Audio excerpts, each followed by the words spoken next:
Adame, mám na tebe otázku ohledně nějakého největšího jako diskomfortu, co jsi zažil ve své jako sportovní kariéře, co byl nějaký nejtěžší moment v tomhle tom? V rámci jako závodění, tak tam si myslím, že pro spoustu lidí, nebo takhle, ještě než se dostanu k tomu závodění, tak možná obecně takový to, co má spoustu lidí, když jdeš poprvé do toho fitka a vlastně nevíš ještě úplně, co máš dělat, neznáš ty cviky, je tam spousta cizích lidí, který ty neznáš a vím, že spousta lidí se cítí nekomfortně.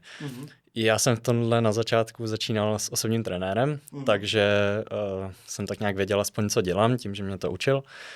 A díky tomu jsem nějakým způsobem, když už jsem tam pak chodil sám, byl trošičku zvyklý na to prostředí i na ty lidi, protože to bylo menší fitko, kam chodilo víc lidí, takže tomuhle jsem se nějak tak vyvaroval.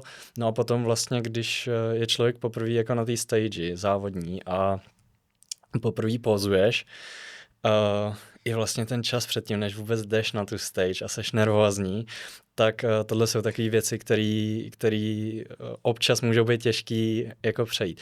Ale to si myslím, že jako úplně ve všem, jo? Že když jsi nějaký hudebník, tak taky prostě před koncertem budeš nervózní a musíš se naučit s tím pracovat, s tou nervozitou a s tím diskomfortem, který v tu chvíli máš. Ale zase potom, když tam máš ten feedback, když tam máš nějaký ty své fanoušky, který ti fanděj a zarvou to tvoje číslo, jméno, cokoliv, tak ti to dá takovou tu kuráž a je to, co ti může dost pomoct. Takže je fajn tam někoho mít, kdo tě podpoří. Ty teda seš fotograf, seš grafik, studuješ výšku, studuješ architekturu, do toho teda teďka děláš kulturistiku. Dřív si hrával fotbal, od tamtud tě vlastně známe, jsme známe přes fotbal, že jsme hráli společně za Plán B. A děláš ještě něco? Teď vlastně natáčet, kamera, jako? Začal jsem teď poslední dobou i natáčet, začal jsem teda na telefon a pak jsem zjistil, že teda ta zrcadlovka, na kterou fotím, tak umí i hezky natáčet, když tam dám správný objektiv. Takže na tom jsem udělal takový svoje první videjka teďka a plánuju to rozvíjet dál, protože mě to dost začalo bavit. Mě bavilo strašně moc upravování fotek, jak když jsem fotil, tak jsem byl schopný potom ještě tu noc ty fotky upravovat a klidně bych u toho seděl celou noc, protože prostě je to něco, co mě strašně chytlo a strašně baví a to stejný mám v tuhle chvíli u těch videí. Takže se jako hodně pro něco natchneš a rád to pak děláš, aby to bylo pořád něco nejlepší. Přesně tak. A u některých věcí se mi stane, že po nějaký době zjistím, že to není ono a některé věci, jako ta kulturistika, jako ta architektura, jako ten design, je to, co mi zůstane a to si tak nějak táhnu sebou a těch cest takhle mám jako víc. Co ta architektura vůbec? Jak ses tomu dostal, že architektura? Takhle, já mám oba rodiče ekonomy, takže to s tím vůbec nemá nic společného, ale babička byla taková taková umělkyně, taková zajímavá osoba, hodně přes módu, přes italskou a myslím si, že nějaký tady ty tendence k tomu umění mám skrze ní a z nějakého důvodu jsem si to už jako dítě nastavil do hlavy, že se mi to hrozně líbilo a postupem času vlastně v posledních dekádách tak ta architektura se rozvíjí i do různých dalších směrů, což teďka vnímám i na té škole, že už to není jenom architektura o tom, že buduješ budovy, ale je to i o tom, že přemýšlíš nad tím, jaký to má efekt na lidi, na přírodu a tohle mě na tom přijde hrozně krásný, takže z toho důvodu jsem chtěl směřovat tímhle směrem. A jak si představit, co jako vás tam konkrétně učí? Dejme tomu v nějaký, jako jdu se učit architekturu, co si představit pod tím? Pořád to vychází z těch technických základů, když seš přímo na technické škole. Já jsem teda na soukromí, na Archipu, kde je to trošku vedený víc do toho uměleckého stylu, ale zároveň furt tam musíš mít ty technické základy, musíš rozeznat nějaký půdorys od řezů, musíš tam umět číst. Jo, stejně jako když si čteš knížku, tak jako architekt, když ti někdo položí před tebe půdorys, plán, tak to musíš umět přečíst. No a pak je tam spousta dalších předmětů, který to doplňují, což pro nás třeba ve městech tak je urbanismus, dále je tam ekologie, a je tam vlastně výuka i umění, takže nějaký malby, teďka tam máme přímo i fotografii. Takže ta architektura obecně je takový soubor strašně moc oborů. A je to hodně všeobecný, jsou to hodně takový základy a myslím si, že až po té škole teprve člověk jako zjistí, co přesně chce v té architektuře dělat, protože můžeš navrhovat rodinný domy, zároveň můžeš být krajinářský architekt, můžeš navrhovat zahrady, můžeš být interiérový designer a tady vlastně školy na interiérový design přímo nejsou, jsou tady kurzy, jestli jsou někdy nějaký obory, tak obory, ale není tu, myslím, přímo žádná škola. No, takže je spousta jako možností i v tomhle, kam se člověk může vydat a to mě na tom taky baví, protože já jsem člověk, jak sám vidíš, tak, který je jako do všech směrů a vždycky se pro něco nadchnu, tak vlastně v té architektuře to mám taky, tu možnost. A takže ty jako dostuduješ a potom se vydáš, řeknu nějakou stáž třeba do nějaké firmy nebo něco tím směrem trošku, který bys chtěl vlastně rozvíjet? Jo. Určitě jako do budoucna, tak ideálně bych chtěl mít třeba nějaký své studio, ale tím, že jsem si zkoušel už i podnikat, tak vím, jak je to náročný a v té architektuře, když nemám nějaký to zázemí, tak určitě budu chtít jít do nějaký firmy, buď to menší nebo větší, nebo vyzkoušet obojí, získat co nejvíc zkušeností a potom časem třeba se vydat i na tu svoji vlastní dráhu. Máš za sebou už nějaký projekty, nebo pracujete tak ve škole už na nějakých projektech? Právě to se mi líbí na té soukromce, že teďka třeba tak máme ateliér, který se jmenuje Rethinking Logistics a spolupracujeme tam s mezinárodníma firmama, máme od nich přednášky přímo o logistických centrech a říkají nám o tom, jak ty logistické centra fungují a my se snažíme vymýšlet nějaký nové technologie, kterýma bychom to mohli učinit, dejme tomu víc ekologický. Takže jako nejdete tou cestou jako toho rychlejšího, jak to dělat rychlejc, ale jak to dělat šetrnějc právě pro to prostředí životní? Je to možný? Ideálně, ale musí v kombinaci se vším všudy. Logicky, jo. OK. Co ten grafický design vůbec? Jak ses k tomuhle dostal? Je to zase něco, co se sám naučil, prostě zkoušel jsem a nějak to vypiloval? Takhle, já jsem byl rok studovat v Americe na střední škole a tam se mi hrozně líbilo, měli nějaký povinný předměty a potom tam byly volitelné předměty a já jsem si tam tehdy vybral právě ten grafický design a pracoval jsem ve Photoshopu a v Illustratoru. A tehdy jsem ještě nevěděl, že mě to někam posune, ale bylo to zajímavý, bavilo mě to a když jsem se vrátil sem, tak vlastně máme rodinnou neziskovku a v rámci těch firm, které tam máme, tak pro ně tvoříme i reklamy. A mě docela bavilo dělat i ty reklamy pro ty firmy, vždycky získat nějak to logo, vymyslet tomu nějaký příběh i té grafice, a hrát si s těma barvama, hrát si s těma textama, takže skrze tohle jsem se k tomu dostal. Grafice. Ono to jde trošku ruku v ruce i s tím focením, jako hodně tam ne, protože ty vlastně tu postprodukci pak v těch fotek tak využíváš věci, které si dělal vlastně v té grafice. Přesně tak. Používám vesměs dost podobný programy, já si platím Adobíčko studentský a tam mám přístup ke všemu, jak k těm videím, tak k fotkám, tak k tomu InDesignu, na tu grafiku a když to člověk pak umí se všema těma programama, tak se to dá skvěle kombinovat a funguje to úplně perfektně. Hele, a tu grafiku děláš ještě teďka vlastně? Nebo máš na to čas vůbec? Já to dělám kolikrát ve škole při hodinách, když se nudím.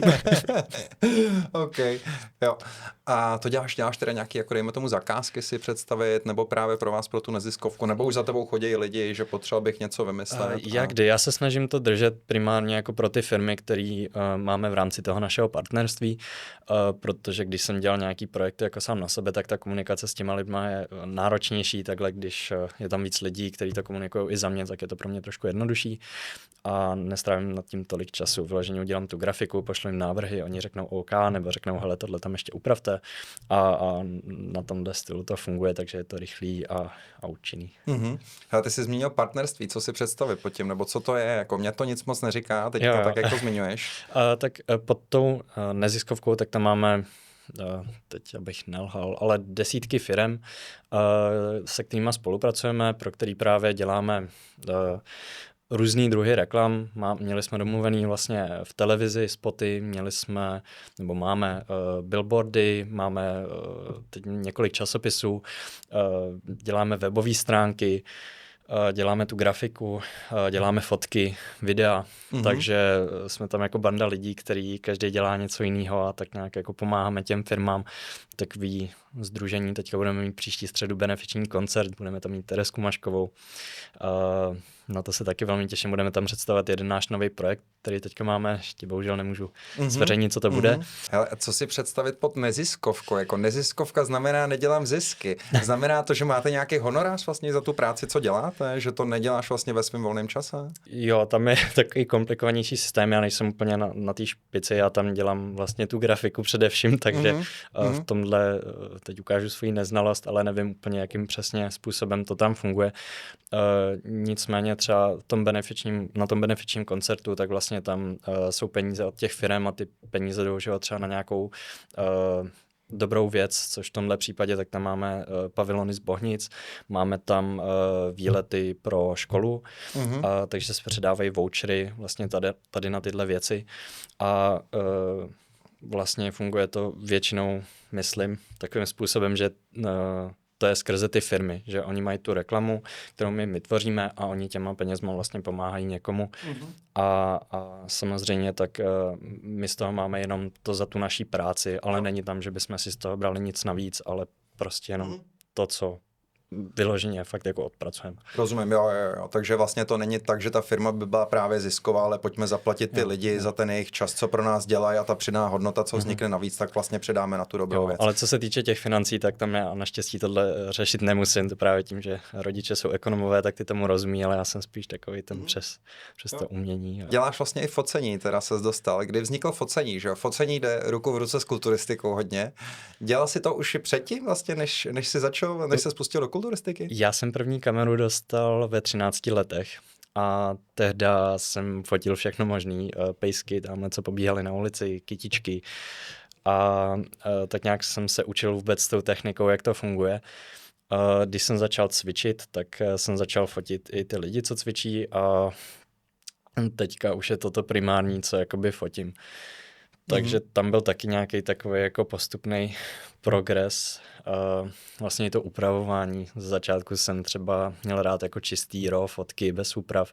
Teďka už všechno upravuju. Kolik to zabere práce, řeknu takhle nějaká postprodukce jako by těch fotek. Dejme tomu, jdeš někomu udělat nějakých 20 pěkných fotek, aby měl, kolik to zabere, dejme tomu v postprodukci? Strašně moc záleží. I o tom, kde člověk fotí, když je to místo jako ateliér a můžeš si to dopředu připravit, tak si to nasvítíš a je to perfektní. Občas jdeš fotit ven, nevyjde ti počasí, pak těch úprav musíš dělat víc. Ale vesměs je to, když nafotím, dejme tomu 500 až 1000 fotek, tak je to pak na několik hodin úpravy, takže jako za tu noc to zvládnu. A taky záleží, jaký je to event, jo. Když je to třeba svatba, jsem fotil jednu zatím jenom, ale taky docela zajímavý obor, tak tam už je to na díl, protože tam už člověk zase řeší víc ty detaily, máš tam víc lidí, takže víc věcí, které musíš upravovat. Když fotím takhle jednoho člověka jako kulturistu, který je třeba před závodama, tak tam už ty retuše jsou jako minimální, nebo po závodech den třeba, když má na sobě ještě tu barvu, tak tam už skoro není co upravovat. Vyfotíš prostě raw fotku pod dobrým světlem a už to vypadá dobře a jenom prostě nějaký třeba filtr, co mám předvytvořený, použiju, doupravím trošičku jenom tu jednotlivou fotku, aby to vypadalo tak, jak se mi to líbí. Je tohle teda, řeknu, i nějaký další vlastně z tvých příjmů už si z toho dokázal udělat? Jo, je to takovej přivýdělek, řekl bych.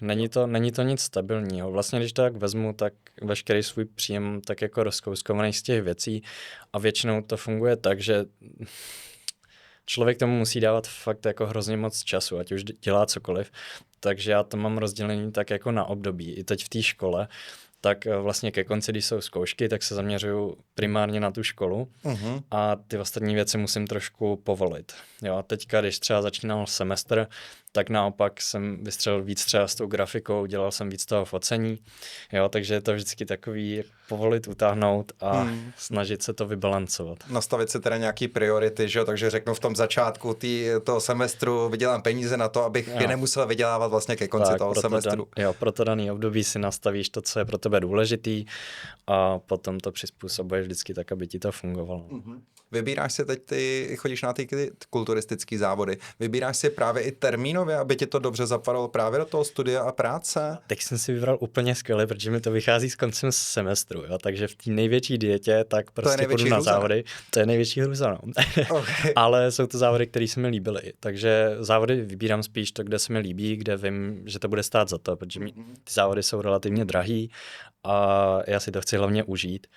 A minulý rok jsem si vyzkoušel, že to jde zvládnout, mít jako konec semestru a do toho jít o víkendu na závody, takže teď to jdu zkusit znova. No. Mám tady ještě bod teda influencing, jak to vidíš. Já tě vidím jako řeknu nějakého začínajícího, nebo už máš vlastně influencer, bych řekl, už seš, vidíš se ty tak? Ne, mně se to slovo ani tolik nelíbí. Já jsem se snažil, nebo navazoval jsem nějaký spolupráce, dělal jsem videa, fotky pro firmy, ale všímám si, že v dnešní době už to dělá hrozně moc lidí a ty lidi už tomu ani tolik nevěří, když propaguješ nějakou značku. A to jsem si vybíral fakt značky, který za to stály, nebo který v mých očích fakt jako měli tu hodnotu, že mi stálo za to je propagovat. Tuhle chvíli se spíš od toho snažím trošičku zpětně jako distancovat a nechodit úplně touhle cestou těch spoluprací. Mám sám i těch svých věcí dost a tady tím se vždycky zamotávám ještě do něčeho dalšího a přidávám mi tu práci navíc. A zároveň vím, že ty věci, které člověk dělá jako ze svý vlastní vůle, se svým srdíčkem, tak většinou mají i daleko větší dosahy, než když tam cpeš nějakou reklamu, spolupráce a seš ten jako influencer, který dělá nějaký takovýhle dosah. Co se mi líbí, když jsou lidi, kteří jsou influenceři, ale vyloženě jedou nějakou jako svoji vizi, za kterou si stojí a tu propagujou, ale je to takový ten jejich program, tak jo, zatím stojím, ale co se týče spoluprací z těch značek, tam už je to kolikrát takový složitější, takže jo. Tak, ale se těžko řekne na nějaký hezký peníze, že jo, je to pak jako těžký v tomhle tom, no, ale chápu. Takže není to, řeknu, nějaká tvoje priorita, nicméně ty sítě tě asi rostou, ne, bych řekl pořád. Nějakým způsobem, tam je to taky na období, podle toho, jak moc je člověk aktivní, třeba v tuhle chvíli vůbec nerozumím tomu, jak ten algoritmus funguje, že i vlastně lidi, kteří znám a měli obrovský dosahy, tak teď jim to hrozně spadlo. A je to vždycky o těch trendech a člověk, aby se tam udržel, aby ty čísla měl, aby mu tam pořád lítaly ty lajky, tak se musí držet těch trendů. A já tohle třeba za každou cenu úplně dělat nechci. Spíš si chci vytvářet jako něco svýho, mám to jako takový svůj fitness blog, jsem rád, když to někoho namotivuje jít cvičit, ale pořád pro mě je asi daleko silnější to, když jdu třeba do toho fitka, je tam někdo, kdo začíná a přijde za mnou, že se mu líbí moje postava, tak to je pro mě daleko hodnotnější, než když mi to napíše někdo na tom Instagramu. Protože v dnešní době je to strašně vzácné. Člověk většinou na tom internetu pozitivní feedback nikdo moc nedává a nemá potřebu ho dávat. Já jsem sám v tom, já se něco kouknu, je to dobrý, OK, přejdu to. Já vlastně nedám jako ani ten negativní feedback, ale celkově lidi dávají spíš ten negativní, víš, že jako nikdy většinou ti nenapíšou lidi, jo, to je super, napíšou ti, s tím mluvíš do prdele. Víš, jak to myslím? Rozumím, protože my jsme se naučili to, co je dobrý, nebo to, co vypadá dobře, brát jako standard. A vůči tomu to ty lidi tak berou a to stejný, když naštíš nějakou dobrou restauraci, kolikrát si třeba napsal jako jasný, recenzi, je to tak. kde je pochválíš. Jo, prostě když to jídlo je dobrý, tak si to užiješ, ale málo kdy tě napadne napsat tu recenzi, ale když stojí za hovno, většinou tu recenzi napíšeš. Jo, je to tak, souhlasím, no. Ale v tom se říká jako, že by si třeba o ten feedback měli říct, že když si někde spokojený, tak je OK papsat, že pošli recenzi a pak ji tam taky dám, že jo. Ale je to pravda, že automaticky ji tam nedám. Když bych měl plný jídlo vlasů, že jo, tak tím to tam pálím a dám tomu vlasatá restaurace. Ale stává se ti fakt ve fitku, že za tebou někdo přijde, jako že ty máš dobrou postavu a tohle? Jo, jako v přípravě, ale to má člověk už takový nálady, seš bez energie, máš málo jídla, tak to seš takový trošku protivnej. Je to hezký, ale v tu chvíli kolikrát úplně si nechceš s těma lidma bavit, tak jim jako poděkuješ, furt se snažíš být jako milej. Ale teď taky, já jsem teďka teprve začal dietu a minulý týden, tak se mi to stalo 3 dny po sobě, že za mnou přišli kluci a strašně mě to potěšilo. A ještě k tomu to byly různý věkové kategorie, jo. Což bylo taky hezký. Ale tak to byli lidi, kteří vlastně taky chtějí vlastně dělat tu kulturistiku, nebo fakt jako řeknu pumpujou vyloženě, ne? Že jo, v ten okruh, protože já si nedovedu představit, pro mě, že jo, i do fitka je něco, pumpu na to, abych mohl dělat nějaký věci, ale není mým cílem být narůst, být obrovský. Já si nebudu představit, že cvičíš do fitku a jdu kolem super svaly. jo, tak vždycky to je to, za čím cílíš. A to je téma, na který já jsem chtěl taky narazit, nebo doufal jsem, že na to narazíme. Vlastně to porovnání těch sportů, když jsme spolu hráli fotbal, tak to bylo úplně skvělý vážit tehdy jsem měl 65 kilo, byl jsem mrštnej, rychlej, všechno.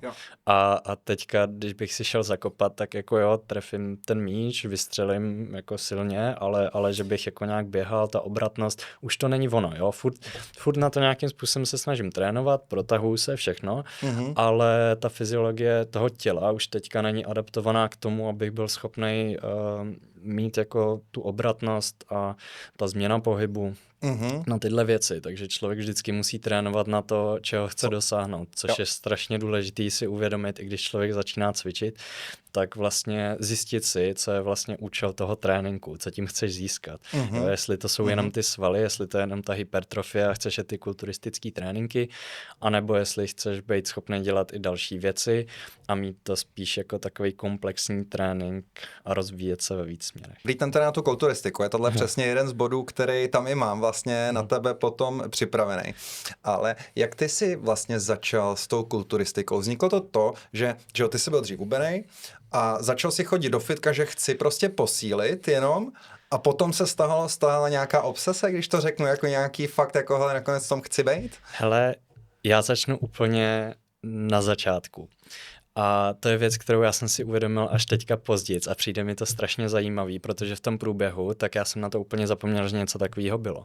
Ale já už jako dítě jsem strašně obdivoval, když měl někdo svaly. A už když jsem teda hrával fotbal, tak jsem se těšil, protože teda bylo povolený chodit až od 15 do fitka, tak jsem se těšil, až mi bude 15 a začnu chodit do toho fitka. Ale furt jsem hrál fotbal, furt jsem chtěl být fotbalista a nepřemýšlel jsem nad tím do takové míry, jako že bych někde dělal kulturistiku. A to vlastně ani když jsem cvičil první roky, tak jsem nepřemýšlel nad tím, že někdy budu dělat kulturistiku. Ale to všechno přijde časem, když to člověka baví. V 15 jsem teda nezačal. A začalo to až tehda, když, já jsem od těch 13, když jsem přestal hrát ten fotbal na vyšší úrovni, tak jsem trošičku stloustnul, protože jsem byl zvyklý na nějaký stravování a dokud jsem měl obrovský výdej a měl jsem teda v Bohemce 5 tréninků týdně a víkendem jsme měli třeba jeden turnaj, jeden zápas, tak fakt každý den jsem měl nějaký pohyb. A já jsem pak jedl stejně, přibral jsem a nelíbilo se mi to. A tehdy jsem poprvé šel do fitka, tam jsem měl taky osobního trenéra, bylo pár tréninků na začátek, nelíbilo se mi, že mám tady faldíky, tak se toho zbavit. No a pak jsem si začal hledat sám takový ty věci, jako jak zhubnout a jak si udělat břišáky a taková ta klasika. Člověk je fajn to zažít, kdo to neměl, tak je to zajímavý. Tehdy ty informace ještě nebyly takový jako teďka a já jsem se chytal jako strašných maličkostí, protože jak člověk v tom nemá vůbec přehled, tak já jsem si někde třeba přečet, že je super pít jako mlíko. A já jsem mlíko úplně nesnášel, ale já jsem si koupil mlíko a každý ráno jsem takhle se zacpaným nosem pil skleničku mlíka na sílu. Teď už mi mlíko chutná, jo. Takže jsi zvykl postupně. Takže jsem si zvyk. Ale to byly přesně takovýhle jako ty maličkosti, na kterých člověk začíná a pak si časem třeba uvědomí, že něco z toho není správný, ale je to součást toho růstu. V rámci i toho vzdělání. No a potom jsem furt ještě hrál fotbal do toho. A asi ten největší zlom bylo to, když jsem si zranil koleno v 19. A to byla doba, kdy jsi přestal hrát s náma tenkrát, teda myslíš? Jo. A tam to asi všechno začalo, protože jsem věděl, že už ten fotbal nikdy nebude takovej. Já jsem si vlastně utrhl kousek křížového vazu na koleni a šel jsem na artroskopii, kde mi to vyčistili, ale nedělali mi, jak se tomu říká, plastiku, že by mi tam dodělávali ten vaz novej. Nechali mi to tak, protože jsem tam měl ještě relativně velkou část a pan doktor mi řekl, že dokud jsem mladý, tak ten vaz bude držet, ale je dost možný, že v budoucnu se stane, že se to dotrhne. Ale řekl mi, ať začnu jako posilovat tu nohu, takže samozřejmě jsem začal i těma cvikama, který jsem měl od něj na stabilizaci toho kolena. No ale když jsem chodil do toho fitka, tak mě to bavilo, tak nějak jsem začal vzpomínat na to, že možná to bylo něco, co jsem jako chtěl dělat. A tak jsem to rozjel. No a to jsem byl vlastně na vysoké škole na ČVUTčku ještě, který jsem později odešel. A když jsem odcházel, tak jsem si udělal kurz na instruktora, na fitness instruktora, s tím, že by to mohlo být i něco, čím se třeba budu živit. a zároveň to byly skvělé informace pro mě, takový jako ověření toho, co už vím, plus ještě nějaká nástavba navíc. Takže jsem udělal ten kurz a to mi pomohlo se dál jako vzdělávat. I mě to motivovalo dál se vzdělávat a tehdy jsem ještě neměl, myslím, ani ambice na to závodit. Říkal jsem si nějaký naolejovaný chlap. Takže jsi udržoval, chtěl jsi být fit vlastně, jenom řeknu, cítit se dobře, být silnej, vyznat se v tom v rámci třeba toho trenérství. A pořád pro mě ta kulturistika jako taková byla prostě, nerozuměl jsem tomu. Fakt jsem si říkal takový to klasický, že nějaký naolejovaný chlápci tamhle jste jako na stage, porovnávají si svaly. Bylo to zvláštní, ale potom jak už se člověk dostane do té fáze, že nějak jako vypadá a jsou tam ty tvary a chce být furt větší, tak najednou si řekne, že vlastně je to ten jediný způsob, kde ty vlastně i sám sobě, i třeba ostatním ukážeš ten svůj jako progres. A zároveň ty závody jsou skvělý v tom, že ty uděláš formu svýho života, stáhneš to a když pak vlastně hned po těch závodech to pomalu rozjíš, tak uděláš ještě větší progres, než kdyby ses udržoval pořád stejně. Jo? Takže ty můžeš využít vlastně té situace toho, že seš v té dietě, kde to tělo trošku dostaneš do toho extrému a potom to úplně nepřepálíš, ale pojedeš pomalu, budeš to rozjídat, tak budeš růst a kvalitnějc, než když máš. Takže říkáš vlastně, ta fáze, kdy nabírám a hubnu, tam je vlastně důležitá, jo? Vždycky vlastně to musíš nějak prohubnout na to, aby si jako šel do toho růstu. Neříkám, že vždycky musíš, ale rozhodně je to rychlejší. Jaký byl vlastně na začátek, když jsi jako fakt už se byl osvalený, měl jsi nějakou dobu, jako že si třeba řekl, tyjo, už se jako nehejbu tak dobře, jako že tě to trošku štvalo, nebo je to v té hlavě, že tyjo, super, že jo, a nevadí ti, že už vlastně nemůžeš tak běhat, nebo... Ano, to jde tak pomalu, že ty to ani nevnímáš, jo, že fakt jako ty cvičíš, ale tím, jak to trvá několik let a ty se vidíš každý den, tak ty změny nevnímáš. Jakože, kdyby mi to lidi neříkali, tak já a neviděl jsem fotky, tak já ani nepoznám jako pocitově rozdíl mezi tím, jak vypadám nebo kolik vážím teď, oproti tomu, když jsme spolu hráli fotbal. Což je taky jako hrozně zajímavý. No to obrovský, jo, obrovský. Jako, vlastně podle mě si mohl mít, jako, kdybych si měl tipnout, tak si měl podle mě nějakých 65 kilo třeba. A kolik můžeš mít teďka? Teď budeš třeba tipnout nějakých kolem kila budeš. No, 96 teďka. Jo, já jsem si typoval 95, jsem si typoval, jo, ty. A to teďka řeknu v jaký fázi toho, jak se pohybuješ, jako teď, řekněme, nabíráš nějak, nebo teďka jsem začal dietu, takže teďka je to takový to nejhorší období, kdy ty vlastně z toho nadbytku, z toho příjmu, tak jdeš do deficitu a ty svaly se ti vyprázdní, jsi takový měkčí, nejsou ty svaly tak tvrdý a vlastně musíš přejít tady tu fázi, mít tam pořád tu motivaci a potom za nějakých pár týdnů, když už jako stahneš trošku víc toho tuku, tak to začne vypadat dobře a pak už tam vlastně používáš něco, čemu se říká refeedy, že vlastně celý týden, třeba 6 dní držíš fakt tu striktní dietu a jeden den tam máš jedno jídlo, který bude víc tučný, nebo budeš mít za celý den třeba víc sacharidu, to naplníš do těch svalů a najednou je to takový šťavnatější a už to začíná vypadat dobře, už jsou vidět ty žíly a najednou máš zase tu energii. O kolika kaloriích se bavíme v nějaký nabírací fázi denně? Záleží. Já jsem měl i období, kdy jsem zkoušel jíst jako 5000 kalorií a byl jsem tlustej, i když jsem to jedl jako v kvalitním jídle, měl jsem tam kotel rejže, udělal jsem si ráno rejži v rejžovaru, ten jsem nosil celý den sebou a prostě jedl jsem tu rejži, k tomu maso, zeleninu a ta zelenina do toho objemu možná ani zase tak potřebná není, nebo jako jo, mít tam nějaký množství, ale úplně to nepřepalovat, protože potřebuješ spíš, aby ses dostal právě do toho kalorického nadbytku, tak spíš nějaký ty kaloričtější jídla, ale tak, aby to pro tebe bylo stravitelné, takže vybrat si i ty suroviny tak, aby to vyhovovalo tobě a taky si na to musíš přijít a nejlepší, když si na to přijdeš, tak je třeba ta dieta. No, ale tehdy to bylo teda těch 5000 a teďka, když jsem měl objem, tak jsem se držel na nějakých 3600, maximálně 4200. To znamená, kolik jako si nad toho, co spálíš vlastně za ten den, kolik jako máš nějaký nadbytek kalorický, si myslíš třeba? Ono ten bazální metabolismus a tohle u sebe jsem měl nějaký 2000 plus ten pohyb, kdy si člověk počítá kroky, to s mým životním stylem teďka s tím, kolik toho mám, tak je každý den jiný, takže dřív jsem si to zapisoval, měl jsem to přesně sepsaný, teď už tyhle věci jedu dost na pocit, protože je to pro mě i jednodušší. A když jsem si všechno zapisoval, tak jsem nad tím strašně moc přemýšlel a přišlo mi, že to tu hlavu trošičku zpomalovalo a když ta hlava není ready, tak několikrát přijde, že ani ten progres, to zlepšení není tak dobrý. Takže na to ti úplně přesně nedokážu v tuhle chvíli odpovědět. Co se týká těch kalorií, jíš jako teda, že fakt si všechno zapisuješ, všechno si dáš dohromady, nebo tak bajvoko? Já třeba vím, kolik zhruba kalorií, ale je to jenom zhruba, že může to být 300, 400 plus minus, takže vím, ale tak nějak, kde se pohybuju. Ale když jsem v přípravě, tak už si to zapisuju všechno, protože tam si to potřebuješ hlídat. Když jsem v tom objemu, tak to mám jako přibližně, mám tam nastavený ty bílkoviny a ty sacharidy, to kolikrát mám tak, že se snažím sníst co nejvíc, protože ono sníst nějakých 400-500 sacharidů není taková sranda, kolikrát ještě víc. A ty tuky, tak to si člověk taky musí hlídat, aby ti to sedělo a hlavně se pozorovat i, jakoby, jo, kolikrát se zaleješ nebo vidíš, že ti něco nesedí, tak to musíš dát pryč, musíš to vyměnit za něco jiného.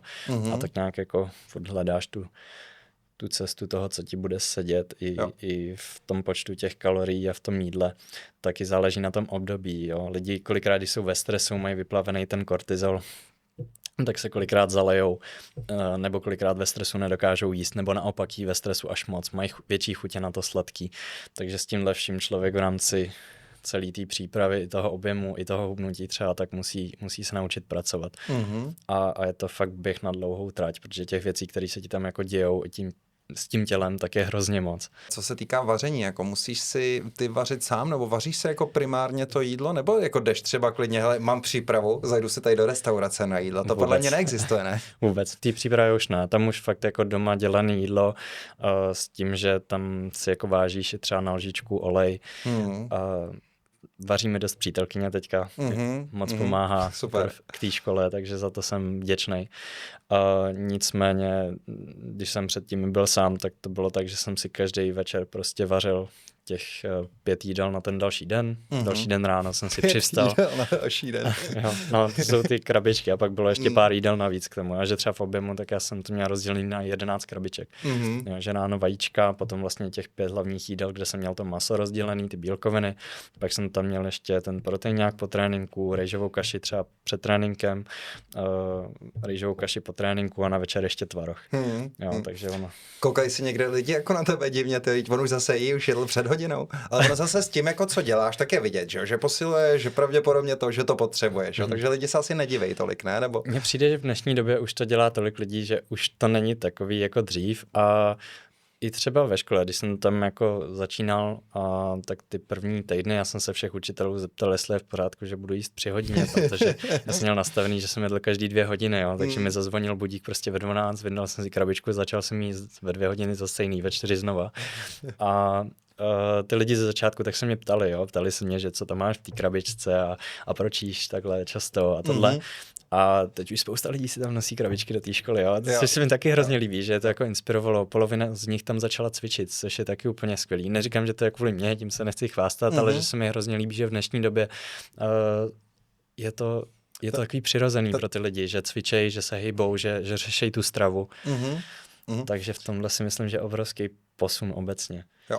Já jsem měl s tím jídlem třeba, já jsem měl jednu dobu, kdy jsem fakt chodil hodně restaurace, obědy, furt a tohle a já jsem se vlastně dostal k tomu, že vařím, mě to přestalo bavit. Já už jsem ztratil radost z toho, že někam jdu vlastně na jídlo a chodil jsem, jak to bylo automatizované, tak to byla hrozná nuda a pak jsem se začal vařit a to, že jdu někam na jídlo, už pro mě zase byla událost, že jsem se na to těšil vlastně, že jdu. Takže... Jo, jako s tím jídlem takhle ještě, jak se ptal vlastně, jestli je možný si někam v té přípravě zajít, tak jak jsem mluvil třeba o těch refeedech, záleží, buď to jsou refeedy, kdy to jedeš jakoby v čistý stravě, což znamená, že jíš furt to stejný, co jíš normálně, ale dáš si třeba větší porci, takže víc rýže, nebo víc brambon, nebo víc rýžový kaše, a bys měl víc sacharidů, no a nebo můžeš mít vyloženě cheat. Buď se dělá jako cheat meal, nebo když už jsi třeba hodně staženej a víš, že ti to neublíží, víš, že to tělo spálí, tak můžeš řekl jsem cheat meal? Cheat meal, jsem to, ne to. Tak můžeš mít ještě cheat day a to je, že prostě celý den můžeš jíst v uvozovkách prasárny. A... Takže ty si třeba v dietě a pak se najednou jeden den urveš a prostě můžu jít tady do running sushi a zbankrotovat celou restauraci. A do 5 minut spíš, no. Protože ti vyletí inzulin tak rychle, že to tělo neví, co s tím dělat, takže se ti začnou zavírat oči a jsi unavený. Ono to ani ale zase tolik nesníš, ne? Protože budeš mít trošku stažený žaludek taky, takže... Jo. Rozhodně, když jsi rozjezený a máš ten žaludek jako roztaženější, tak toho sníš víc. Potom v té dietě, tak jo, když už chodím na ty refeedy, tak toho nesním zdaleka tolik, jako jsem zvyklý třeba předtím. I když máš ten hlad. Ono, takhle, jako asi bys snědl, ta hlava by to snědla, ale ty už pak cítíš, že seš plnej a není to dobrý a hlavně ty se nechceš úplně přejídat. Jo. Když máš ten refeed, ty chceš, aby se to tělo cítilo dobře, ale nechceš ho dostat do toho extrému, kdy právě budeš unavený, kdy už ti jako vystřelí ten inzulin tak moc, že tě to znovu jako sundá. A já jsem tohle vždycky poznal, když jsem to přehnal, že ten další den i ten trénink byl jako na hovno. Jo, že když jsem měl refeed a byl to dobrý refeed, tak druhý den ten trénink byl skvělý, protože jsem měl tu energii a tak nějak mě to jako znovu nabilo, dobilo mi to ty baterky, ale když jsem to přehnal a přejedl jsem se, tak jsem měl prostě tvrdý to břicho, necítil jsem se dobře. Jo. A to už se pak člověk tak jako časem nějakým způsobem naučí korigovat. A ten refeed je jako primárně vlastně kvůli tomu, abys udělal dobře hlavě, ale udělal vlastně i dobře tělu, jako myslíš? Jo. To tělo to taky potřebuje, protože ty jsi v nějakém deficitu a kolikrát i ty trenéři, i ty lidi jdou jako do obrovského deficitu, někdy je to až moc. Zároveň, když máš jako nízký ty tuky, spousta lidí ubírá i na těch tucích a jdou do nebezpečných čísel a ty tuky tak ti ovlivňují hormony, takže je lepší ty tuky si fakt jako hlídat a za mě lepší hrát si jenom s těma sacharidama, kde měníš pomalu nebo snižuješ ty sacharidy, ale ne tolik ty tuky, protože to pak to tělo rozháže a může to být i nebezpečné. Myslíš, že má jako smysl nějaký, řekl v uvozovkách, normální smrtelník řešit jako sacharidy, tuky a tohle? Protože já třeba cvičím, žiju docela dost aktivně, ale vím zhruba bílkoviny, že někde se chci pohybovat, ale to je všechno. Nějaký sacharidy, tuky neřeším, beru to jako, nějak si k tomu dám rejži, dám si k tomu těstoviny, že jo, a beru to jako normálku a vůbec to neměřím. Hele, jo, má to smysl za mě. Takhle, nemá možná úplně smysl řešit suplementy, protože pokud vyloženě si zajdeš na testy a nevíš, že máš něčeho míň, tak prostě proč tam budeš platit několik stovek za něco, co ani nevíš, jestli tvoje tělo využije, nebo jestli to hned vyčuráš. Ale co se týče těch maker, tak to mně přijde fajn, nebo mít v tom minimálně nějaký přehled a vědět, tak je super pro každýho. S těma tukama je to důležité, jak jsem říkal, pro to zdraví, pro tu hormonální rovnováhu. A s těma bílkovinama je to super na to nasycení. A když jako se hejbeš, sportuješ, chceš mít aspoň nějaký ty svaly, funkčnost, tak je to fajn. A co se týče sacharidů, tak za mě nejvíc jako na tu energii, na to, když víš, že když víš, že celý den budeš sedět v kanceláři, tak těch sacharidů třeba nebudeš potřebovat tolik, protože nebudeš mít tolik pohybu, ale když víš, že půjdeš si třeba ráno zaběhat, tak si můžeš předtím nebo potom dát ty sacharidy a když pak zbytek nebudeš mít taky nějaký pohyb, tak si dáš prostě víc těch sacharidů a abys věděl, že to tělo to zvládne, že bude mít tu energii z čeho čerpat. Jo. Já dám takhle, když jdu třeba na trénink, aspoň nějaký sušenky do sebe předtím, nebo něco, že nějaký ovesný, banán, aspoň, přesně. Ale vlítám tady na to, ty už to předtím nakopnul, ty vlastně nějakou tu tvoji limitaci s těma svalama, co přicházíš, jo? Kde je nějaký ideál, třeba si myslíš se pohybovat, protože ty třeba nejseš jako úplně limitovaný za mě těma svalama, že jo? Ty furt jdeš na sjezdovku, můžeš normálně jezdit, viděl jsem, že jsi byl na Gladiátoru, takže evidentně si vležel, to by mě zajímalo, jako jsi mohl mít tepovku, když jsi to běžel. To mě taky. Ale jak se zvládají tyhle ty věci, jako s tou masou? Hele, no, jak co? To lyžování třeba je v pohodě, tam mám spíš strach o ty kolena, takže už nemůžu dělat taky ty blbosti jako dřív, že bych jako skákal různý šílený skoky a dělal blbosti tamhle mimo sjezdovku, takže to už teďka v určitý váze, jako z toho člověk má strach. Co se týče běhu, tak teďka i ten fotbalista, nějak taky Adam se jmenuje, něco, jestli ho znáš, taky takový větší a zvládá to, protože ty tréninky prostě má naučený, že bude dělat tady ten sport, že bude tady tím způsobem běhat a prostě trénuje tím způsobem a když je svalově větší, tak furt to tělo zvládá, takže záleží, jakým způsobem trénuješ a já to mám tak, že se snažím pořád v rámci svých tréninků být takový komplexní a když budu mít děti, tak budu s nima chtít chodit hrát ten fotbal, budu se s nima chtít hejbat, takže vůči tomu já se snažím i to tělo udržovat v tomhle směru. Nemůžu to zase přehánět, protože kdybych měl zase moc velký výdej, tak o to víc budu já muset jíst a já bych to neujedl. Takže i to si nějakým způsobem hlídám, abych to nepřeháněl. Zároveň nechceš riskovat jako další zranění, což se mi stalo, já mám třeba utržený zadní stehno, což bylo, protože jsem tehdy jel silový tréninky, jel jsem korteo tréninky, což je ty hlavní 3 silový cviky. V pátek tak jsem měl zrovna dřepy těžký a hrál jsem fotbal ještě velký za Malešice. V sobotu mi kluci napsali, že jich je málo, jestli jim půjdu pomoct. Já jsem šel pomoct a při sprintu tak se mi tam natrhl sval a docela nepříjemný a teďka vlastně, když jdu na závody, tak mi tam kus svalu chybí a jde to vyloženě vidět, že tam je díra v té noze.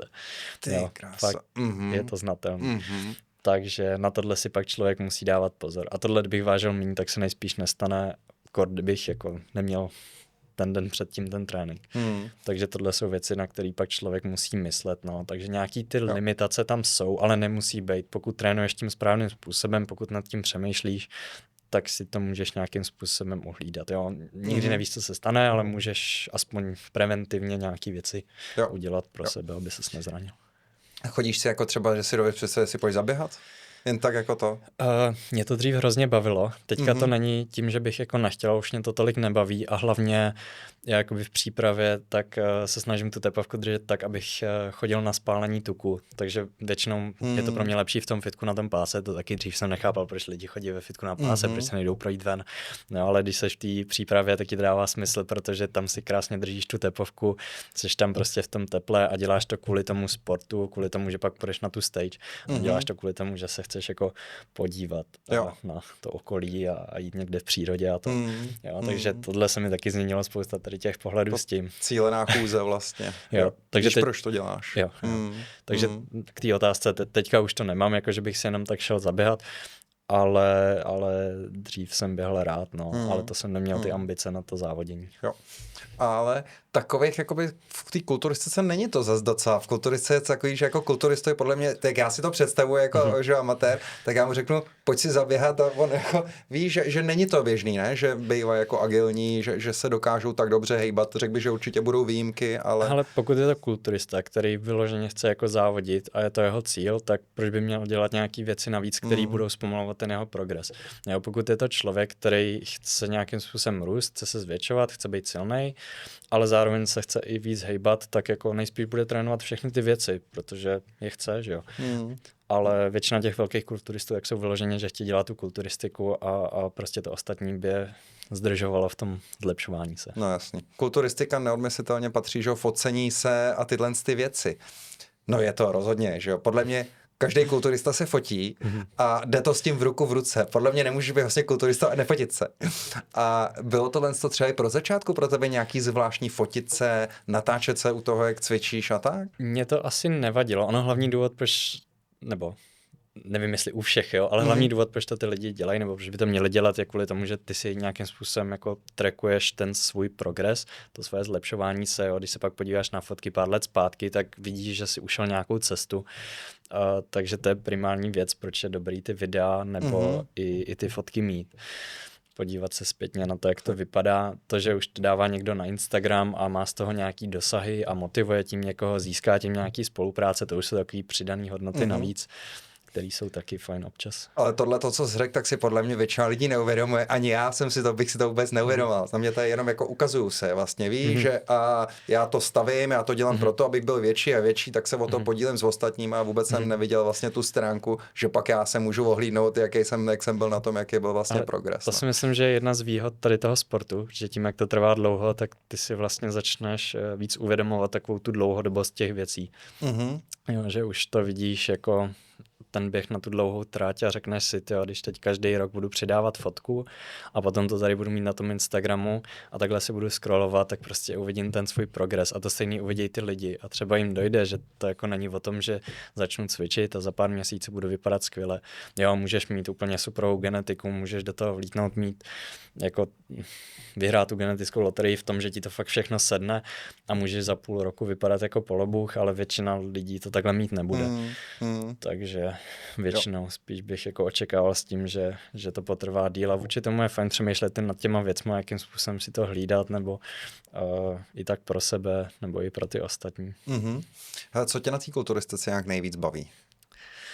To tě musí bavit jako celek. Tam, kdyby tě nebavila nějaká jedna věc, tak si myslím, že to nemá úplně smysl. Já tam mám jednu věc, která mě vyloženě štve a to je před závodem, když se celý musím oholit. To je hrozný.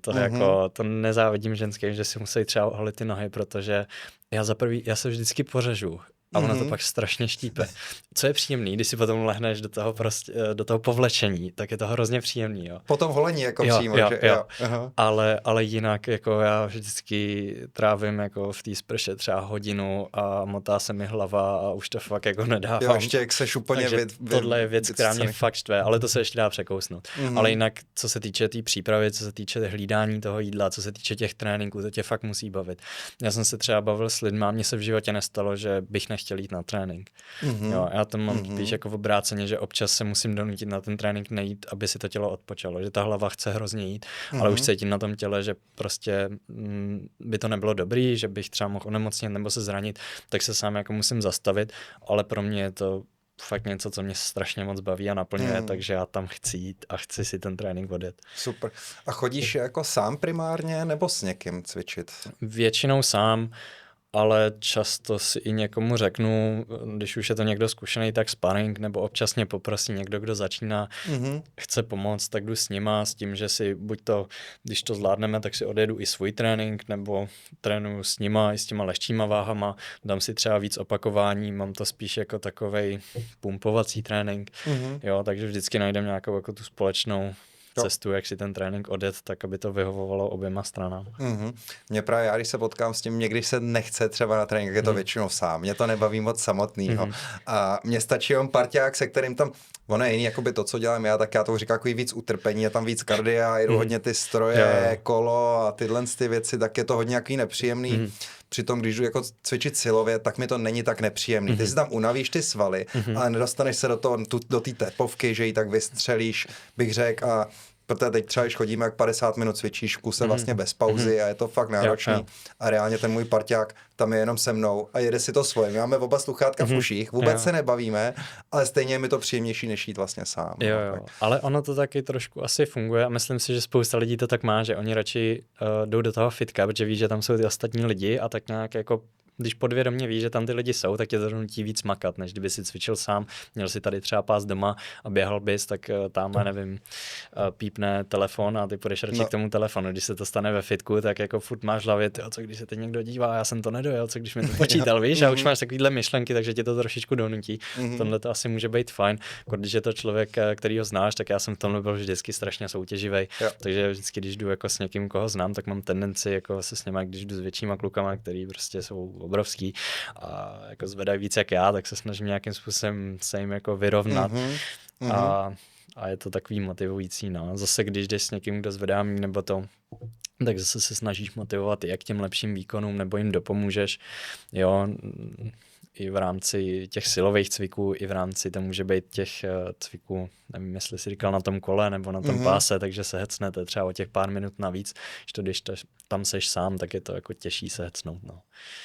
Pro mě je nepředstavitelný cvičit doma. Já bych se k tomu pomalu nedokopal, tyjo, takže jako fakt já potřebuji vyrazit mimo ten svůj prostor, kde je mi komfortně, kde je mi dobře, do nějakého bojového prostředí. Ale pro mě je to taky mít lepší, jako oddělený ten domov. Já jsem měl strašně moc věcí, ty práce dělám doma. A byl bych strašně rád za to, kdybych v budoucnu si to dokázal fakt jako oddělit a nemuset pracovat z domova, protože za mě ten domov by fakt mělo být místo, kde si odpočineš. Ale teď jsem ještě mladý, tak mi to tolik nevadí, ale vím, že v budoucnu je to něco, co určitě chci mít jako zvlášť. Rozdělený, a to chápu. stejný jako ten sport, jo, že taky prostě doma nechci tam se potit a dřít tam, když prostě by to mělo být tam místo toho klidu pro tu hlavu i pro to tělo. S tou prací to je podle mě i to, že pak budeš mít spojený, že přijdeš domů a vypneš vlastně, jakoby nějak nepracuješ, že to, když pracuješ doma, tak máš tu tendenci, je to ten prostor, kde pracuješ, že pracuješ mnohem vlastně víc i třeba, než bys měl a nedáváš si třeba to volno. Jo. A kolikrát už se domů tolik ani netěšíš, jo? Že víš, že tě tam čeká další práce, že jedu tím autem a říkám si, teď tam přijedu a než abych si lehnul prostě na ten gauč a chvilku si odpočinu, tak vím, že budu muset otevřít počítač a dělat tamhle grafiku nebo upravovat ty fotky. Jo, jako baví mě to, ale prostě občas je fajn mít tu možnost si odpočinout a neřešit. A vlítneme na ty závody. Kolik toho máš za sebou? Máš nějaký úspěchy vlastně? Závodů mám za sebou, závodil jsem poprvé, myslím, v roce 2023, 24 a 25 loni. S tím, že ono je víc federací, já jsem začínal tady v IFBB federaci a hned první závody, tak jsem šel mistrovství Čech. Já jsem tomu moc nerozuměl, trenér mi řekl, hele, půjdeme na mistrovství Čech, říkám, jdeme na mistrovství Čech. Tak jsme šli s tím, že já jsem od toho jako neměl nějaký velký očekávání. Já, jak jsem říkal, udělal jsem si ten kurz a pak jsem si jeden den řekl, že si chci ty závody vyzkoušet, jaký to vůbec je, že když už bych měl třeba trénovat ty lidi, tak je fajn mít tu zkušenost. Takže jsem se připravil na ty závody a na ty první závody je to skvělý ta příprava, protože ty jsi hrozně namotivovaný, natěšený, takže tam mě ta dieta nepřišla ani tak hrozná ještě. A na těch prvních závodech, tak jak jsem říkal, neměl jsem očekávání, ale přišel jsem tam a nějakým způsobem, jako tam v té backstage stáli prostě obrovský kluci, teď já jsem tam byl s nima a říkal jsem, no to je v pytli, já skončím poslední. Naštěstí jsem skončil třetí, což jako jsem nečekal ani já, ani rodiče, který se tam na mě byli podívat a byl to hezký pocit a zjistil jsem, že vlastně celý ten průběh té přípravy i ta dieta a vlastně všechny věci s tím jako spojený mě hrozně bavily. A ono většinou, když už jsi jako připravený, tak si těch závodů dáš víc, takže ono týden na to, myslím, nebo 2 týdny na to, tak bylo mistrovství České republiky a oni tam jdou stejný kluci, jo, takže tam jsem skončil taky třetí. A pak tam byly nějaký pohárovky, tam jsem šel možná 1 a tam jsem, myslím, skončil 2. S tím, že to bylo o bod, tam za mě jako ten klučina, co mě porazil, tak měl jednoznačně vyhrát. A potom ten další rok, tak jsem šel znova Čechy, znova republiku a tam jsem skončil 2. Potom jsem tam měl nějaký pohárovky a tam se mi podařilo vyhrát. A pak jsem si řekl, že zkusím jinou federaci. Přestoupil jsem do NPC a tam už to je větší oříšek. Tam ty kluci jsou jako obrovský. Tam jsou kluci o několik let mladší jak já a váží o 20 kg víc jak já. Jo. Takže tam už je to šílený. Jo. A s čím to, že nebyly jakoby i v téhle organizaci, jak se přestoupil, nebo to? Tady ty závody, které jsem vyjmenoval tady v tom IFBBčku, tak jsou vlastně český. Byl jsem tam i na jednom mezinárodním, to jsem zapomněl, to byl Diamond Cup. Tam jsem skončil 4., ale tam přijeli lidi jako z Polska. Z Polska, říkám to správně. Ale v tom NPCčku tak je to víc takový profláklejší teďka, takže tam jezdí daleko víc lidí a zároveň je to ta federace, která je braná už jako taková ta víc profi kulturistika, tím teď jako nechci schazovat ty jiné federace, ale je to prostě ta nejznámější federace, takže tím pádem se tam hrne i nejvíc lidí, jo. Prostě marketingově je to nejvíc vystřelený, zároveň je to pořadatel té úplně největší soutěže, takže ty lidi jdou tam a tady, když jsem byl na závodech, tak jsem měl v kategorii třeba 15 lidí a máš vlastně spojený vejškovky a tam, když jsem přijel, tak nás taky třeba bylo 15, ale bylo tam třeba 4-5 vejškovek, jo, takže jsem to měl ještě krát 5, jo. Takže. Hele, teďka jsi to zmínil, teď jsi to naťuk ty kategorie, vejškovky, jak se to vlastně rozděluje, tohle to by mě zajímalo. Máš tam třeba i podle věku, podle váhy, právě podle vejšky, podle jak to funguje? Záleží jak který kategorie, ono těch kategorií je taky jako hrozně moc a ještě každá federace třeba tak mají i jiný názvy, ale když vemu třeba to NPC, co se týče chlapů, tak vlastně jsou men's fyzíci, což jsou chlapi, kteří závodějí v těch delších plavkách, potom máš klasik fyzíky, to jsou vlastně ty klasický plavky a pak máš kulturisty jako takový. Teď u men's fyzíku, tak to máš rozdělený podle vejšky. U klasik fyzíku, tak to máš rozdělený taky kategorie podle vejšky, plus ty na svoji vejšku máš ještě váhový limit. U těch men's fyzíků si nejsem jistý, jestli tam mají taky váhový limit, ale tuším, že jo. A kulturistika, tak tam to máš potom... taky na kategorie a tam to máš podle váhy, s tím, že v profících už ty kategorie potom nejsou. Tam to mají spojený všechno dohromady.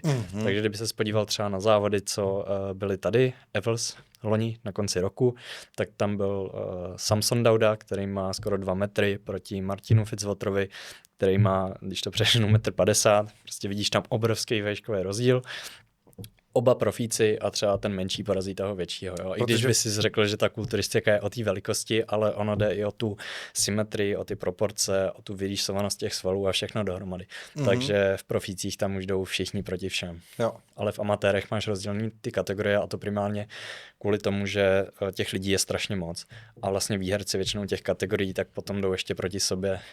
A ten, co to vyhraje, tak pokud je to závod, kde můžeš vyhrát profikartu, tak vyhraje profikartu a pak už může závodit další rok nebo další závody s těma profíkama. Jaký bylo poprvé na sebe nasoupat takový ty plavky, nebo to? To je jak klasický plavky, když jdeš do bazénu. Ale tak prosím tě, klasický plavky, podle mě, já jsem je měl naposledy, když mi bylo třeba 7 a to, že na mě nadspala mé máma, že jo. Ale to nebylo to vůbec nějaký, že člověk, nebo už víš, do čeho jdeš. Tam už víš, do čeho jdeš, hlavně ty jako v rámci té přípravy, ty musíš trénovat posing, ty musíš trénovat to, že i v tom fitku se jako vyslíkneš před těma lidma, ne všude jako se to hodí, ne každý fitko je s tím v pohodě, ale tak si vybereš fitko někde, kde můžeš a prostě seš tam před těma lidma, takže ty si vlastně tady na tohle už jako zvyklý. Ty plavky máš na sobě, protože chceš vidět, jak vypadá ten střih, chceš vidět, jak to vypadá v těch pózách a tohle musíš trénovat, takže tohle ty už tam na těch závodech vlastně bys měl tady na to být úplně ready a už by to mělo být jenom takový, že si to tam odbrnkneš a jediný co, tak si to tam užíváš, jo. Tam už všechno musí být ideálně prostě hotový, tip-top a ty si to jdeš jenom užít. Jak dlouho probíhá tak nějaký schazování jakoby na ty závody? Jak dlouho jako víš, že teďka jsem v nějaký formě a teď jo, závody, tu začni hubnout, že jo? Hele, záleží jak u koho, záleží na tom, jaký jsi měl objem, jak moc si nabral tuku a většinou se to odvíjí podle toho. Ale vesměs jako první závody bych řekl, že lidi jedou třeba mezi 16-12 týdnama jako do závodu. Doba, ne? No, ale ono to pak utíká docela rychle, jo, že ono potom, jak už seš tam zaseklej a uděláš si z toho ten svůj režim, tak mě to letí docela rychle, když tam máš jako práci, školu, něco, tak vlastně ta hlava furt jede a to ani nevnímáš a najednou seš na závodech, naprkneš. No. Jak funguješ? Z kolika procenty tuku se tam tak nějak pohybuješ v tomhle tom? No u chlapů to může být třeba 3 až 6, těch ženských je to o něco málo víc, ale je to velmi nízký procento z dlouhodobého hlediska, jako ten závodní den nebo ten den těsně předtím, tak z dlouhodobého hlediska pro většinu lidí neudržitelný, pro všechny lidi bych řekl, že jako nezdravý. Takže je to, a většina těch fotek, jako který vidíš na tom Instagramu, tak jsou právě tady z těch pár dní jako před těma závodama nebo pár týdnů před závodama, kdy ty lidi vypadají úplně nesmyslně, ale zbytek roku prostě musíš být trošku rozumnej a tomu tělu to zase vrátit, protože jdeš do toho extrému, takže musíš pak jako... Ale jak dlouho ty si vlastně říkal, že máš teda závody nějaký, že jo, teď na ně se teda těch 12 týdnů hubneš, přijde závod a pak vlastně já bych chtěl se zprasit úplně, že jo, po tom závodu, ale tak teď ty říkáš, máš tam třeba ještě za týden, za 2 týdny další závody. Jak to funguje? Není pak člověk jako hotový, když to musíš držet vlastně, že ještě nemáš hotovo? Hele, jo, jako to tělo tím hodně vyšťavuješ, hodně unavuješ, zároveň si myslím, že je to fajn způsob, jak se, jak ty říkáš, nesprasit, nevyžrat hned potom. Jo, když si tam nastavíš, já jsem se vždycky snažil, i když jsem třeba žádný fotky jako kolikrát tolik nechtěl, ale domluvil jsem si tam třeba 2 focení ještě na ty 2 další víkendy a měl jsem to jako takovou motivaci k tomu se jako nevyžrat. Ale samozřejmě ty jako potom máš chuť úplně na všechno.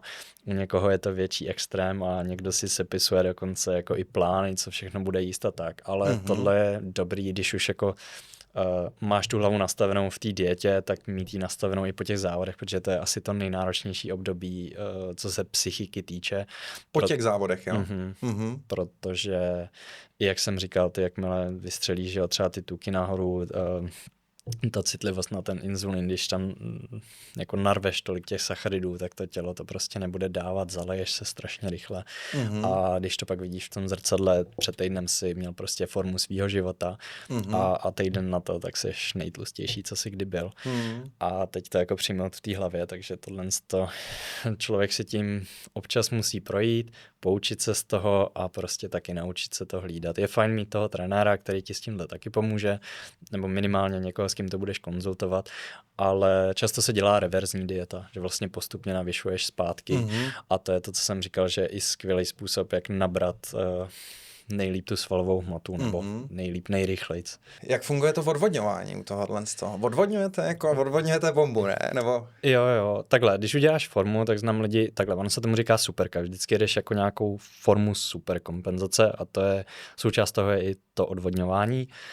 Většinou je to, tak když to řeknu jako fakt zjednodušeně, tak ty vlastně na začátku týdne tak vystřelíš nahoru vodu, piješ prostě 2x, 3x víc vody než normálně, snížíš sacharidy, který vážou tu vodu a potom vlastně v půlce týdne, dejme tomu před těma závodama, tak to vyměníš a jako postupně dáváš tu vodu dolů a navyšuješ ty sacharidy. V tu chvíli tobě se ty sacharidy neplní do toho podkoží, netahají tu vodu do toho podkoží, ale plní se ti do těch svalů a ta voda tím, jak ubývá, tak tam není žádná voda, tím pádem ty máš pak takovou tu kůži, že si ji takhle chytíš a vyloženě tam pod tím není ten tuk, ta voda. Že tu už máš pryč, protože jsi chodil, že jo, dietě kardio, všechno, takže to se zbavil a teď už se zbývá zbavit jenom té přebytečné vody, která kolikrát tvoří taky jako pár kilo, takže ty pak během toho týdne schodíš ještě 5-6 kilo a tak když lidem říkám, tak oni, jo, to bych chtěl schodit taky takhle rychle, jo, to můžeš, ale ty to stejně budeš mít hned zpátky nahoře. Ale děláte pak třeba jako vany třeba se solí a takovýhle, dělají se taky? Asi záleží jak kdo, jo, ale těch technik potom je tam spoustu. Takový ten základ tohodle, té superky, tak je vždycky stejný a pak ty lidi dělají spoustu jako dalších věcí navíc, které ti tomu můžou pomoct. Různý jako techniky.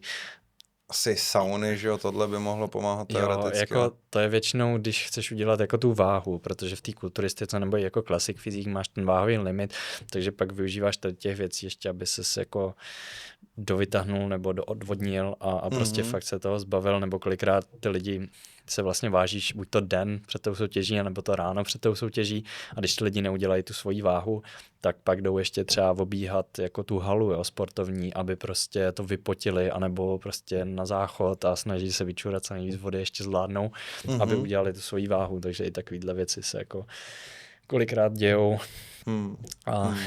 Ty jsi v té dietě vlastně relativně drastický, bych řekl, je to, jak je to psychicky, jak to člověk dává, jako máš tam hodně jako i výkyvy nálad, nebo už se s tím naučíš i s postupem nějak pracovat, že nějak okolí by to na tobě nepoznalo?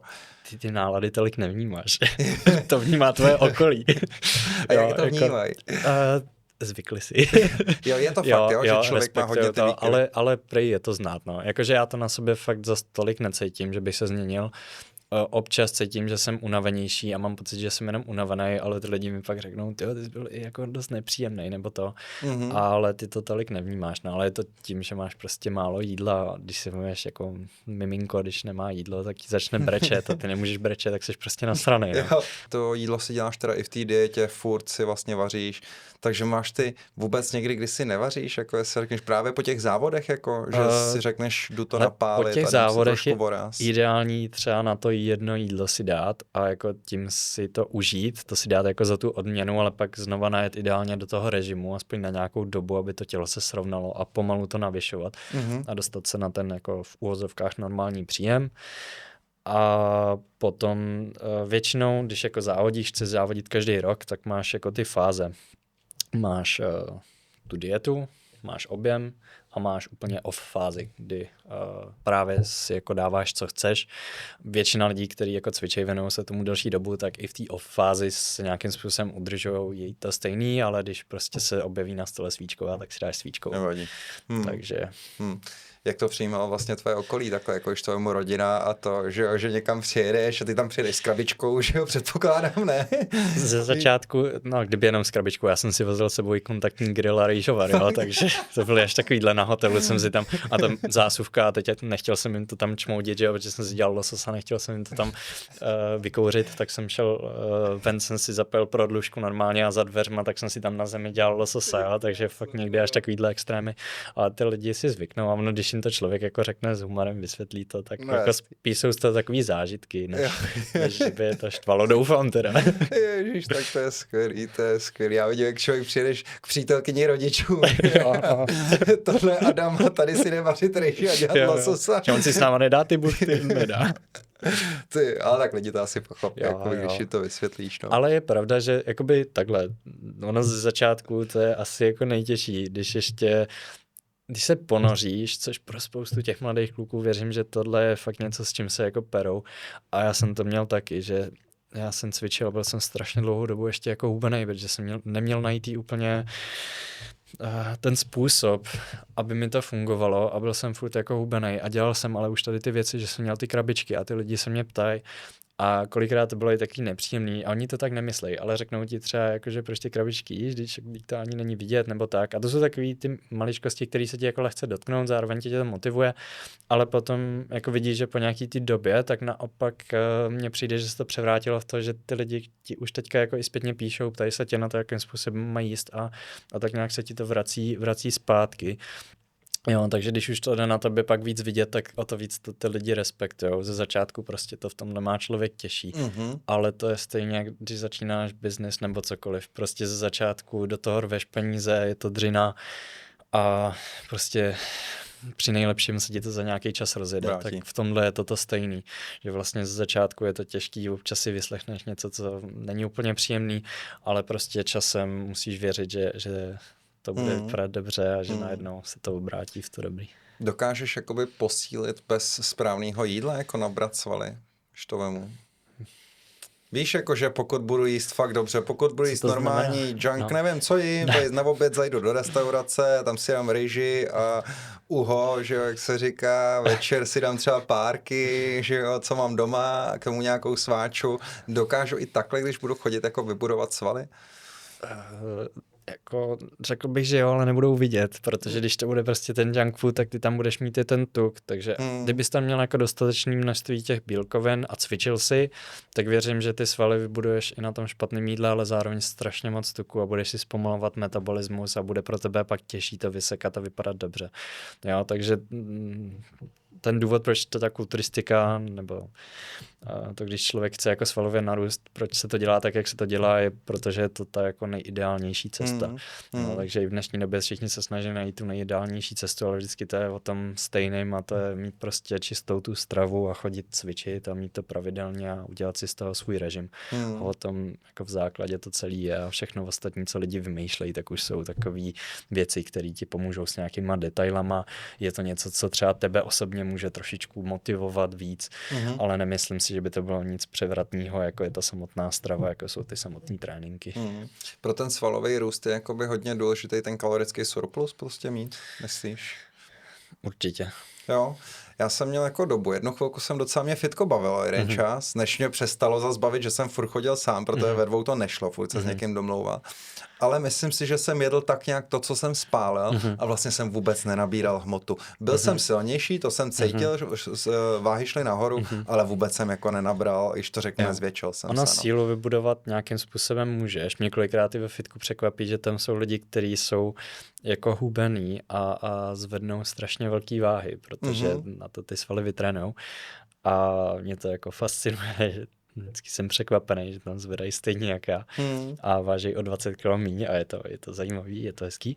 A ty vlastně všechno, co dáš tomu tělu, tak spálíš tou svojí aktivitou, takže ono to nemá z čeho ty svaly budovat. Proto ty musíš být v tom nadbytku a potom v té dietě, tak ty se zbavuješ vlastně jenom toho tuku a snažíš se udržet ty svaly, který už jsi vybudoval, ale žádný nový nevybuduješ. V jakém nadbytku se bavíme, že by bylo teda dobrý, pokud chci nabrat svaly? No obecně se říká být jako lehce nad tím nějakých 100-200 kalorií, nad tím, když sečteš jako bazální metabolismus a ten tvůj výdej. Takže věc je tak, poznáš přesně svůj výdej, že jo, tak jako musíš mít pak ten hrudní pás, který řeknu je přesný, protože já mám třeba hodinky, že jo. Ale obojí tady to je nepřesný, ty to musíš na sebe jako vypozorovat a měnit a zapisovat si to ideálně. To je nejlepší způsob, protože bohužel na tohle má fakt vliv i kolikrát ten stres a spousta dalších faktorů a No, je to náročnější. No. Těžko říct, jo. Jakože takhle, oni existují i tabulky, kde ty si to jako můžeš spočítat, ale vždycky každý to tělo má trošku jiný, takže musíš si to trošičku přizpůsobit i sobě, něco vyzkoušet. Za pár týdnů uvidíš, jestli jdeš nahoru, nebo jestli jdeš dolů a podle toho ubrat nebo přidat a vlastně prostě počítat zase s tím, že to nějakou dobu potrvá. Je to takový trošku pokus omyl. Kdybys věděl, že se vrhneš na kulturistiku tenkrát, podle mě to vůbec nemohl tušit, že něco takového přijde. Nenapadlo by mě to. Začal bys si cvičit dřív už? Nebo lituješ, máš i třeba nějaký takový, jakože ty, jo, kdybych začal cvičit dřív, tak už jsem jinde? Ale já jsem si tady tu otázku, jakože jestli bych byl radši, kdybych s něčím začal dřív nebo něco udělal jinak, já jsem si to nikdy nepokládal u ničeho. Vždycky jsem to bral tak, jak to je, protože kdyby tohle člověk dělal, tak jako jo, je to fajn mít třeba tu představu, kde jsem mohl být, ale prostě to tak není a nikdy nebude, takže přijímám to prostě tak, jak to je. A jsem docela rád, jako časově mně přijde, že to do sebe tak hezky zapadá, i teďka ty věci se mi tak jako hezky rozjíždějí, že věřím, že to je na dobré cestě a věřím, že směřuju tam, kam chci. A v rámci vlastně téhle své cesty, jakoby té kulturistiky, dělal jsi nějaký věci, co třeba fakt šly špatně a pak si úplně, jo, tyjo, to musím vlastně přehodnotit a dělat to jinak, jakože si třeba zabrzdil ten svůj progres něčím? Zabrzdil. Ono tohle se taky těžko jako rozlišuje, protože ty si neudělal ten druhý způsob, takže nevíš, jestli reálně by to fungovalo a vždycky si jako řekneš, no jo, třeba u něj to fungovalo, ale u mě by to fungovat nemuselo, takže vesměs všechno tohle to musíš vyzkoušet. Ale když najdeš něco, co ti funguje, tak to tak dělej, dokud ti to tak bude fungovat, jo, i ty cviky. Třeba pokud je něco, kde prostě to cítíš dobře a vidíš, že ti to roste, třeba ty ramena, tak ten cvik cvič.